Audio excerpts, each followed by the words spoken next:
오늘 하나님 말씀은 전도서 4장의 말씀을 가지고 말씀을 나누고 싶습니다. 큰 주제는 병든 시기심이라는 주제를 가지고 좀 말씀을 나누고 싶습니다. 이 세상에서는 어느 누구든지 간에 혼자서 사는 것을 힘들어합니다. 그래서 감옥에서도 독방에 있는 것을 되게 싫어한다고 합니다. 때로는 두려워하기도 하고 독방에 빠져나오려고 자해를 한다고 하기도 합니다.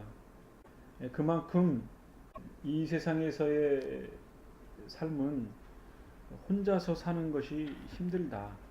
그것을 아마 반증하는 것이 아닌가 싶습니다. 그래서 사람은 같이 살아야 하고 같이 어울려 있어야 하고 신앙적으로 말하면 공동체로서 살아가는 그러한 삶의 자세가 매우 중요하리라고 여겨집니다. 하나님의 나라라는 것도 공동체적인 의미를 담고 있는 것입니다. 개인적으로는 나와 하나님과의 관계이지만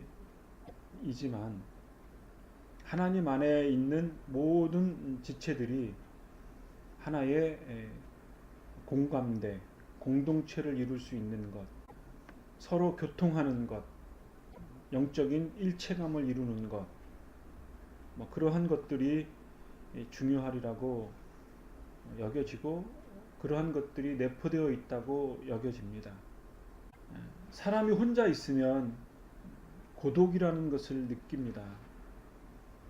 한국 사회도 노령화가 급속하게 진행되어 있기 때문에 혼자 생을 마감하는 경우들이 종종 있고 생을 마감하는 것을 모르는 경우들이 종종 있는 것으로 여겨집니다. 그렇기 때문에 사람은 고독 자체를 되게 두려워합니다.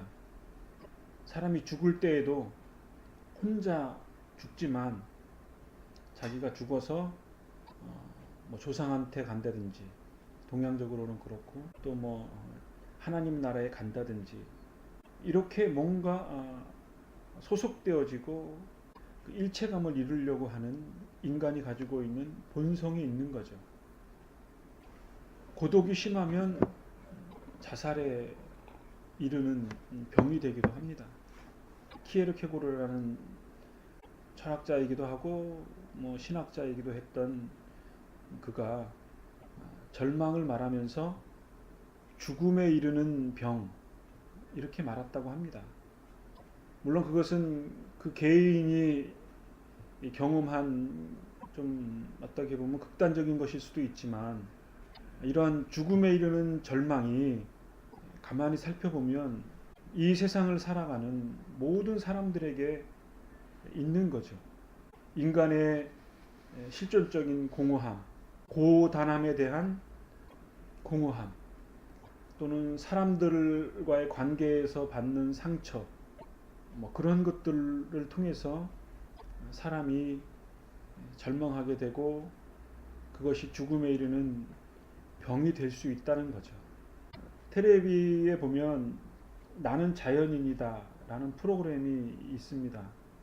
저도 가끔 시청을 하는데 거기에 있는 대다수의 사람들이 공통점이 있어요. 뭐냐면 사회에서 사업을 하거나 이렇게 하다가 사기를 당하거나 사람들에게 큰 배신감을 느껴서 산속에 혼자 들어와서 살아가는 경우들이 종종 있습니다. 물론 병이 걸려서 산속에 들어와서 자연인처럼 살아가는 경우도 있긴 하지만 어쨌든 사회에서 큰 상처를 받고 감당할 수 없어서 산속에 들어와서 혼자 살면서 나름대로 치유를 받는 경우들이 있죠. 이렇게 이 세상에는 혼자 있어도 고독스럽고 같이 있어도 결코 쉽지 않은 삶을 살아가는 것이 인생살이입니다. 전도서 4장 9절에 보면 두 사람이면 더 큰 일을 할 수 있다 이렇게 말을 합니다. 또 11절 12절의 말씀에 보면 둘이 함께 누우면 따뜻해진다. 혼자라면 어떻게 따뜻해질 수 있을까? 이렇게 물으면서 세 겹으로 꼰 줄은 쉽게 끊어지지 않는 법이다. 이렇게 쉬운 성경에는 번역되어져 있습니다. 그러니까 혼자 있으면 고독하고 괴롭고 죽음에 이르는 병에 이를 수 있지만 그렇다고 둘, 셋이 있으면 더 큰 일을 하고 서로 협력하고 서로 도울 수 있지요. 근데 단순히 이것이 어떤 능률의 문제나 서로 쉽게 끊어지지 않는 연대감만을 의미하는 것은 아닐 겁니다. 서로 필요한 것들을 도움받고 또 도와주고 하는 그런 관계성, 공동체성, 아마 그러한 것들이 필요하다라는 것을 아마 말씀하는 건 줄로 압니다. 둘이 함께 누우면 따뜻해진다. 이런 의미는 결혼의 관계를 은유적으로 표현한 것입니다. 가정을 나타낸 것일 수도 있고요. 어쨌든 모든 인간 관계에는 이렇게 관계 속에서 형성이 되고 또 인격적인 성숙도 이룰 수가 있고 그것이 확장이 되면 좋은 사회도 이룰 수 있을 줄 압니다. 그렇지만 모든 관계가 이렇게 서로 선의적인 관계만 이루어지는 것은 아닙니다. 전도서 4장 4절의 말씀에 보면 불행한 내용이 담겨져 있습니다. 해 아래서 온갖 학대가 자행되고 있었다.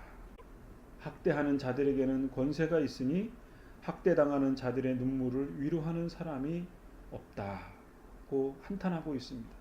또 16절에는 젊어서 왕이 되어 많은 사람이 따랐지만 나중에는 아무도 그를 좋아하지 않았다라고 아마도 솔로몬 자신을 회상하면서 학대하는 것, 학대당하는 것, 때로는 자기를 막 추앙을 하고 따랐지만 이해관계가 소멸되면 자기에게는 등을 돌리는, 아무도 대꾸하지 않는, 어떻게 보면 알지 못함만 못하는 그런 관계를 깨닫고 인간관계의 허무함을 말하기도 했습니다. 그러니까 이 세상살이라는 게 참 어려운 거죠. 혼자 있으면 고독하고 누군가 만나고 싶고 이야기하고 싶고 교감하고 싶고 남녀 관계면 사랑하고 싶고 그런 관계가 되지만 모든 관계가 그렇게 좋은 것만은 아니다. 묘한 인간관계에 이해관계가 생기면 거기에는 갈등이 있다. 왕일지라도 예외는 없다라고 하는 거죠. 제가 페이스북에도 올린 바가 있습니다만 세부라는 곳에 여행을 갔다 왔습니다. 저녁 식사를 하고 나오는데 이제 어떤 그 필리핀 국어라는 애가 한국 사람들한테 이렇게 이제 오려고 하니까 식당 그 가이드하고 필리핀 그 운전사가 막 그 애를 막 못 오게 막 이렇게 내쫓는 겁니다. 근데 이제 그 국어라는 그 어린애가 다시 오려고 해도 못 오는 거예요. 그거를 보면서 같은 사람이지만 뭔가 구별되어지는 그러한 그 관계가 있는 것을 몸으로 눈으로 목격을 했습니다. 같은 인간일지라도 같은 땅 아래 사는 사람일지라도 같은 사람일지라도 사람과의 관계에서는 구분이 있구나 하는 것을 새삼스럽게 느꼈습니다. 단순히 있고 없고의 문제, 표면적으로는 그렇게 보이지만 가진 자와 못 가진 자의 인간의 현실 세계에서는 그러한 갈등이 존재하는 거죠. 물론 그것이 좀 더 심하게 되면 조금 전에 읽어드린 말씀처럼 학대가 자행될 수도 있는 것이라고 여겨집니다. 시간이 좀 많이 지난 것 같은데 두 번째로는 병든 시기심에 대해서 말씀을 나누고 싶습니다. 전도서 4장 4절에 보면 모든 수고와 성취는 이웃에 대한 시기심에서 발생하였다. 이건 역시 바람을 잡으려는 것처럼 허무한 일이다. 이렇게 말씀하고 있습니다. 사람이 갖는 마음, 그 마음에는 시기심이 있는 거죠. 이 시기심이라고 하는 것은 부패한 마음에서 온 거죠. 하나님이 인간에게 부여한 선한 마음, 선한 하나님의 형상, 그리스도의 참된 형상, 그 선한 의지 속에 없는 그것과 역행되어지는 인간이 타락한 부패한 죄성으로 드러난 마음의 행위, 행동이 시기심이 아닌가 싶습니다.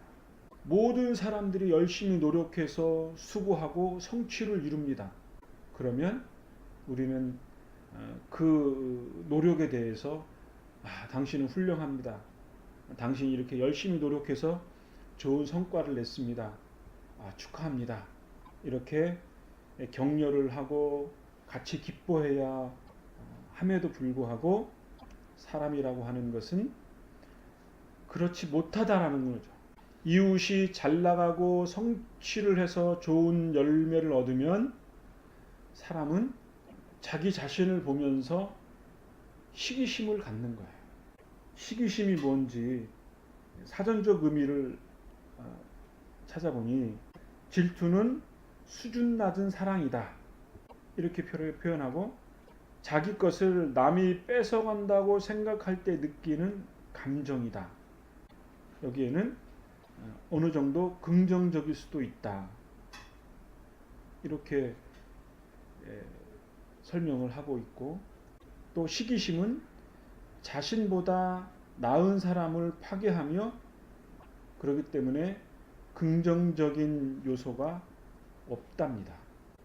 그러니까 이 시기심에 대한 사전적 의미를 요약해 보면 다른 사람이 잘된 것에 대해서 내가 박탈됐다고 생각하는 거죠. 상대적으로 작아져서 느끼는 감정, 사람을 파괴하려는 부정적인 요소가 시기심이라는 거죠. 현대인들이 가지고 있는 가장 병폐가 뭐냐? 그것은 상대적인 박탈감이고 비교해서 느껴지는 자기의 왜소함이 시기심이라고 생각할 수 있습니다. 우리가 운전하다 보면 뒤에 있는 차가 내 차를 앞질러 가요. 그러면 나 자신도 모르게 가속을 하게 되죠. 내가 뒤처진다는 생각을 갖는 거죠. 그리고 내가 늦게 간다는 생각을 갖는 거죠. 그러니까 자기 자신도 모르게 가속을 하는 거죠. 만약에 길거리를 가다가 자판점에서 어떤 사람이 로또를 사가지고 긁었는데 300만 원짜리가 당첨이 됐다고 합시다. 그러면 우리는 어떤 생각이 드냐면 아이고 내가 살 걸. 그런 마음이 갖는다는 거죠. 왜냐하면 다른 사람이 로또가 당첨되기 전에는 나하고는 상관이 없는데 다른 사람이 300만 원을 얻게 되니까 나도 300만 원을 얻고 싶은 마음이 생기는 거죠. 이러한 것들이 시기심이라고 여겨집니다. 성경에 보면 시기심에 대한 내용이 아마도 창세기 4장에 있는 가인과 아벨의 문제가 아닌가 싶습니다. 가인은 땅의 소산을 얻어서 하나님 앞에 제사를 드렸습니다. 아벨은 양의 첫 새끼와 그의 기름으로 하나님 앞에 제사를 드렸습니다. 그런데 가인의 제물은 하나님이 받지를 않았다고 합니다. 왜 안 받았는지 창세기 4장에는 잘 나와 있지 않지만 어쨌든 아벨의 제사를 하나님이 받으셨어요. 그러니까 가인이 상대적인 박탈감이 느껴진 겁니다. 왜 나의 재산을 받지 않으셨을까? 아벨이 미워진 거죠. 그래서 창세기 4장 5절에는 이렇게 표현되어 있습니다. 심히 분하여 안색이 변했다. 하나님이 이 모습을 보고 내가 심히 분하여 안색이 변한 것이 어찌미냐 가인에게 묻습니다. 그러면서 7절에 이렇게 말씀합니다. 내가 선을 행하였으면 어찌 분하고 안색이 변했겠느냐. 하나님이 이렇게 물으시는 거죠. 결국은 8절 9절에는 어떤 내용이 담겨 있냐면 가인이 그 아우 아벨을 쳐 죽였다고 했습니다. 그리고 하나님이 아벨을 찾으시니까 가인이 한 말이 내가 내 아우를 지키는 자입니까? 라고 항변을 합니다. 인간사회에서 갖는 최초의 살인 행위였습니다. 이런 것에 대해서 히브리서 4장에는 이렇게 기록하고 있습니다. 믿음으로 아벨은 가인보다 더 나은 제사를 하나님께 드림으로 의로운 자라 하시는 증거를 얻었으니 라고 했습니다. 물론 히브리서는 믿음을 강조하기 위해서 아벨은 가인보다 더 나은 믿음의 제사를 드렸다. 그래서 의로운 자라 이렇게 설명을 하고 있습니다. 어쨌든 가인과 아벨의 관계에 있어서 가인이 갖는 시기심, 아벨이 잘한 것에 대한 형의 너그러움이 아니고 내가 다음에는 더 나은 제사를 하나님 앞에 드려서 하나님 앞에 의로운 자라고 인정을 받아야 되겠다라는 자기 자신을 겸허히 여기고 자기 자신을 발전시킬 수 있는 선한 사람이 될 수 있는 그런 계기가 됐어야 함에도 불구하고 그것을 극복하지 못하고 시기심이 발동하고 분함이 발생하고 결국은 하나뿐이 없는 동생을 죽이는 인류의 비극의 역사가 시기심에서 난 것이 아닌가 여겨집니다. 조금 더 확대돼서 인간 사회에 있는 시기심은 뭔가? 그것은 욕망이라고 할 수 있죠. 끊임없이 채워지는 인간의 욕망, 다른 사람과 비교함으로써 끊임없는 시기심이 발동해서 결국은 그 욕망의 신에 굴복되어지는, 물질의 신에 굴복되어지는 인간의 총체적인 행위, 그것을 빌립보서 4장에는 이렇게 기록되어져 있습니다. 저희의 마침은 멸망이요 저희의 신은 배요 그 영광은 저희의 부끄러움에 있고 땅의 일을 생각하는 자라. 이렇게 말씀하고 있습니다. 20절에는 오직 우리의 시민권은 하늘에 있는지라. 신자의 삶은 하늘의 시민권에 있다고 역설하고 인간이 멸망하고 저희들이 섬기는 신은 배라고 하는 것은 땅의 시민권에 매몰되어진 인간의 욕망, 시기심, 땅의 시민권에 매몰되어져 살아가는 인간의 죄성에 대해서 말하는 것이라고. 그리고 그것은 결국은 부끄러움에 이르게 되어지는 것이고 땅의 일을 생각하는 것이라고 빌립보서에 기록되어져 있습니다. 우리는 예수 그리스도의 하늘의 시민권을 믿는 신자의 마땅한 본분을 따라야 할 줄로 압니다.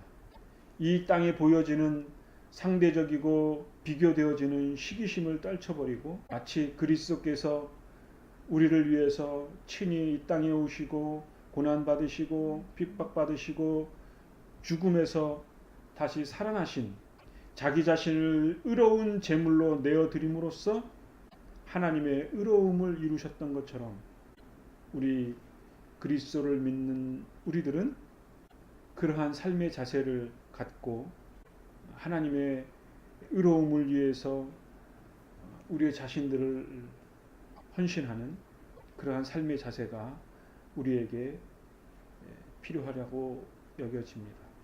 그렇기 때문에 이 땅에서 살아가는 우리 신자에게는 하나님이 우리에게 부여해 주신 자신에게 주어진 삶을 성실함으로 최선을 다하는 그런 삶의 자세가 중요하다고 여겨집니다.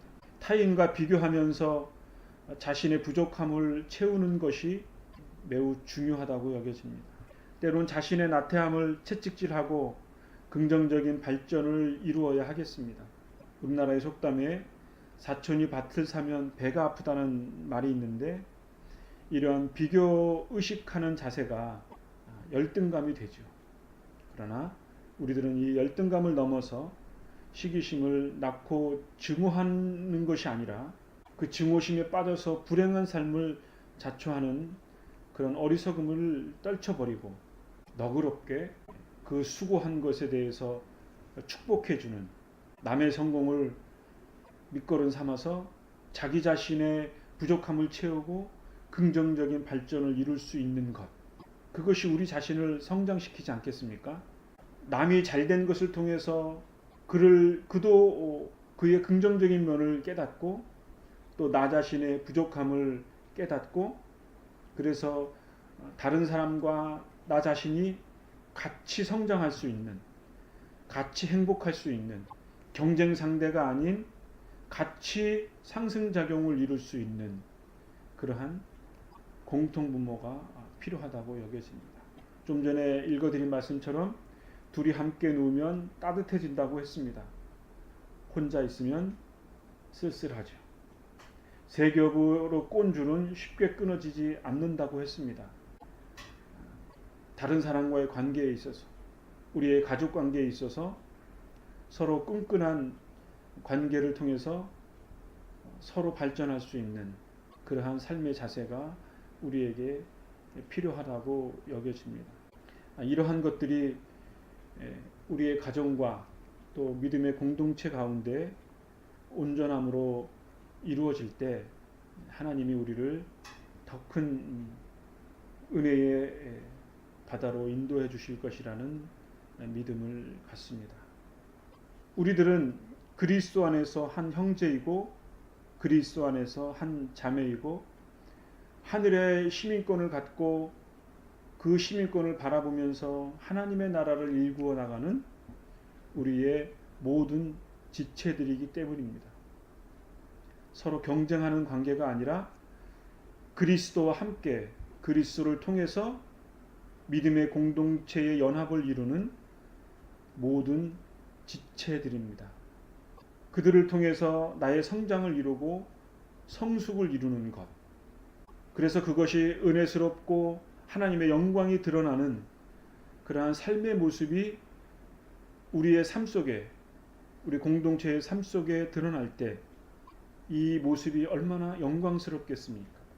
그리고 세상 사람들이 바라볼 때 믿는 사람들의 삶의 방식과 삶의 양식과 그 모든 면이 구별되어질 때 그때에 비로소 하나님의 영광이 더 크게 드러날 줄로 압니다. 혹 세속화되어서 세상 사람들보다 더 부족한 모습으로 드러날 때 그것은 하나님의 영광을 가리는 것이고 오늘 주제처럼 시기심에 기인하는 것이라면 하나님 앞에 부끄러운 모습이 될 것입니다. 이러한 불행을 자초하는 어리석은 신자의 삶이 되어지지 않기를 우리가 다시 한번 마음을 가다듬습니다. 우리는 그리스도 안에서 하나님의 형상을 입은 하나님의 나라의 백성의 자손들입니다. 주님의 피값으로 거듭난 피조물들이고 한 몸으로 주님의 몸을 이루는 온전한 성도가 되어야 할 이 땅에서의 남겨진 여정의 삶이 있습니다. 그 여정 가운데 묵묵히 믿음과 소망과 사랑으로 살아갈 때 하나님의 나라의 거룩한 백성의 본분의 삶을 온전히 이루어갈 줄로 믿습니다. 이런 은혜가 우리의 삶 가운데 있게 되어지기를 간절히 바랍니다. 기도하겠습니다.